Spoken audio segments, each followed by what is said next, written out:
Hi guys, good morning. അപ്പം നമുക്ക് നമ്മുടെ സ്വന്തം കഥ കേട്ട് തുടങ്ങാം. ഇന്നലെ നിങ്ങൾ കേട്ട് നിർത്തിയ ഭാഗ്യം നിങ്ങൾക്ക് ഓർമ്മയുണ്ടായിരിക്കും. ഒരമ്മയും മകളും കിഷോറിനെ കാണാനെത്തി. പിന്നെ അകത്തേടുന്ന സംഭവങ്ങളെല്ലാം നിങ്ങൾ കേട്ട് കഴിഞ്ഞിട്ടുണ്ടാവുമെന്ന് ഞാൻ വിശ്വസിക്കുന്നു. അപ്പോൾ അകത്തെ സംഭവങ്ങളെല്ലാം വീക്ഷിച്ചുകൊണ്ട് പുറത്ത് രണ്ട് കണ്ണുകളുണ്ടായിരുന്നു. അതാരാണെന്ന് നമുക്ക് നോക്കാം. May come in sir?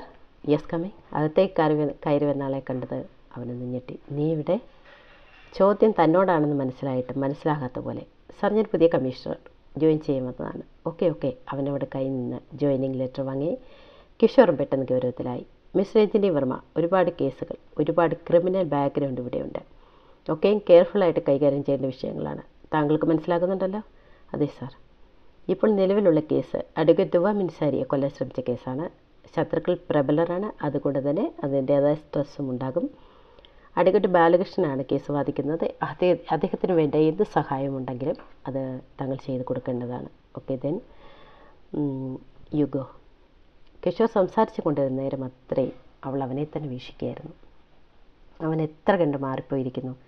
കണിശക്കാരനായ ഒരു കളക്ടർ. എല്ലാത്തിനും കൃത്യമായ പ്ലാനിങ്, പാവങ്ങളുടെ അലിവ്, സ്നേഹം, കരുണ എല്ലാം അവന് നിറഞ്ഞൊഴുകുന്നു. സംസാരത്തിനിടയ്ക്ക് അവൻ കണ്ടിരുന്നു തന്നെ നോക്കിയിരിക്കുന്ന രഞ്ജുവിനെ. പക്ഷെ കണ്ട ഭാവം നടിച്ചില്ല. കാരണം വന്നപ്പോൾ കുറച്ച് വെയിറ്റ് കാണിച്ചതല്ലേ. കണ്ടോ, ഇതാണ് പ്രേമത്തിൻ്റെ ഭാവം. അതിപ്പോൾ എത്ര ഉയരങ്ങളിൽ നിൽക്കുന്നവരായിക്കോട്ടെ, പരസ്പരം ഇഷ്ടപ്പെടുന്നവരാണെങ്കിലോ അവരെ ആ വികാരത്തിന് പ്രേമമെന്നല്ലാതെ വേറെ എന്താ പറയുക. എന്നാൽ ശരി, അവൾ പോകാനായി തിരിഞ്ഞു. രഞ്ജു ഡാ. അവൻ വിളിക്കാത്ത താമസം അവൾ തിരിഞ്ഞ് അവൻ്റെ അടുത്തെത്തിക്കഴിഞ്ഞു. അവൻ കൈകൾ രണ്ടും അവൻ എഴുന്നേറ്റ് കൈകൾ രണ്ടും നീട്ടിപ്പിടിച്ചു. ഇത് കിഷോറിൻ്റെ സിന്ധൻ രഞ്ജു. അവൾ അവൻ്റെ കൈക്കുള്ളിൽ ആ മാറിൽ ചേർന്ന് കഴിഞ്ഞു. ഇത്രയും നാളത്തെ വിരഹം അവൻ്റെ നെഞ്ചിൽ അവൾ പെയ്തിറക്കി. പോട്ടെ പൊന്നെ, കരയല്ലേ. അതൊന്നും വകവയ്ക്കാതെ അവൾ അവനെ കുറച്ചുകൂടി ചുറ്റിപ്പിടിച്ചു കുറച്ചുകൂടി ചേർന്ന് നിന്ന് കരഞ്ഞു. രഞ്ജു മോളെ. അവൻ പതുക്കെ അവളെ തന്നെ നടത്തി മാറ്റി പതുക്കെ പറഞ്ഞു.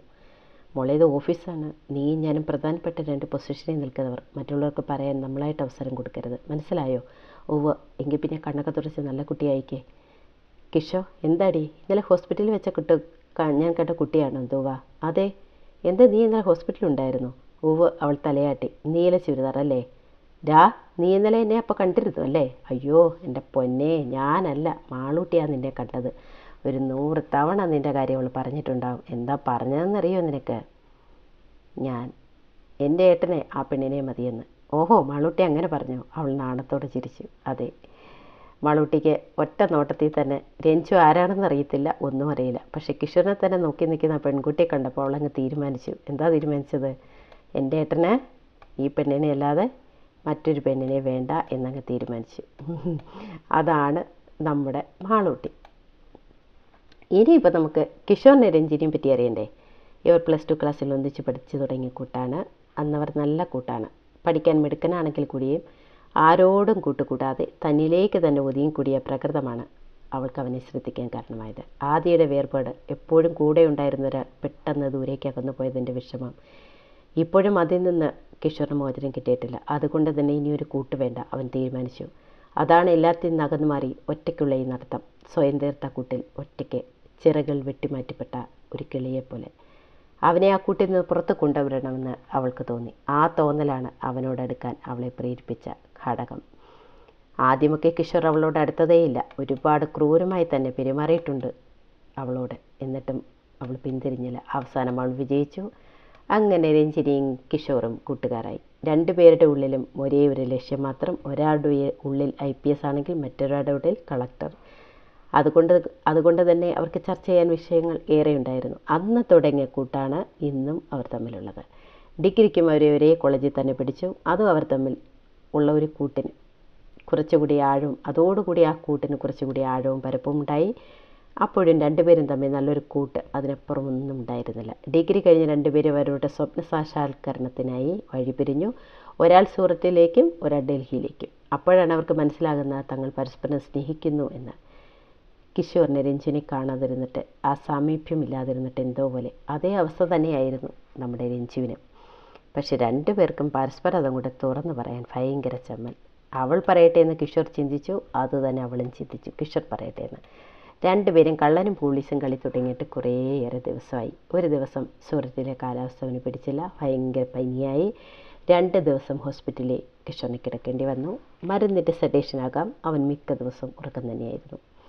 ഫോൺ അടിക്കുകയോ സംസാരിക്കുകയോ ഒന്നും ചെയ്തില്ല. 3-ാമത്തെ ദിവസമായപ്പോഴേക്കും കിഷോർ കുറച്ച് ഓക്കെ ആയി തുടങ്ങി.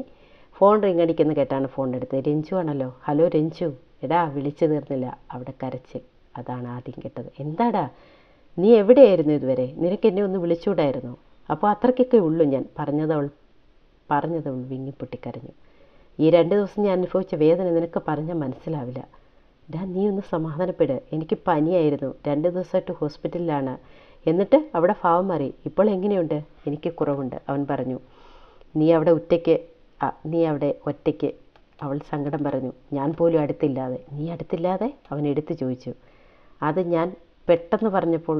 എന്ത് പെട്ടെന്ന് പറഞ്ഞെന്ന്? അവന് ചിരി പൊട്ടി. രഞ്ജിക്കുട്ടി, അവൻ വിളിച്ചു. എന്താടാ ഒരു വിളിച്ചുകളി? ഒന്നുമില്ല രഞ്ജോസ്, എനിക്ക് നിന്നെ ഒരുപാട് മിസ് ചെയ്യുന്നു. എനിക്കും. പതുക്കെ അവർ തിരിച്ചറിഞ്ഞു രണ്ടുപേർക്കും രണ്ടുപേരെയും പ്രാണനാണെന്ന്. അവിടെ തുടങ്ങിയ ബന്ധമാണ് രണ്ടുപേരുടെയും. പക്ഷെ പിന്നീട് 2 പേരും തിരക്കുകളുടെ ലോകത്തേക്ക് പോയപ്പോൾ 2 പേർക്കും പലപ്പോഴും കോണ്ടാക്റ്റ് ചെയ്യാൻ കഴിയാതെ പോയി. അതിന് പ്രയോജനമുണ്ടായി. 2 പേരും അവരുടെ ലക്ഷ്യം നേടിയെടുത്തു. ഇപ്പോൾ അവൻ്റെ മുന്നിൽ രഞ്ജു എത്തിയത് സർപ്രൈസായിട്ടാണ്. ഇടയ്ക്കെപ്പോഴോ കിഷോറിന് തന്നെ ഫോൺ നഷ്ടപ്പെട്ടു പോയിരുന്നു. അവിടെ നമ്പർ അവന് നഷ്ടമായി. അതോടെ ആ കോണ്ടാക്റ്റ് ഇല്ലാതായി. വളരെ നാളുകൾക്ക് ശേഷമുള്ള ഒരു സംഗമമാണിപ്പോൾ. ബാക്കി ഇപ്പോൾ എന്താ അവിടെ സംഭവിച്ചത് നിങ്ങൾ കണ്ടു അല്ലേ? അപ്പോൾ ബാക്കി നമുക്ക് നാളെ കേൾക്കാം. നിങ്ങൾ റെഡിയല്ലേ?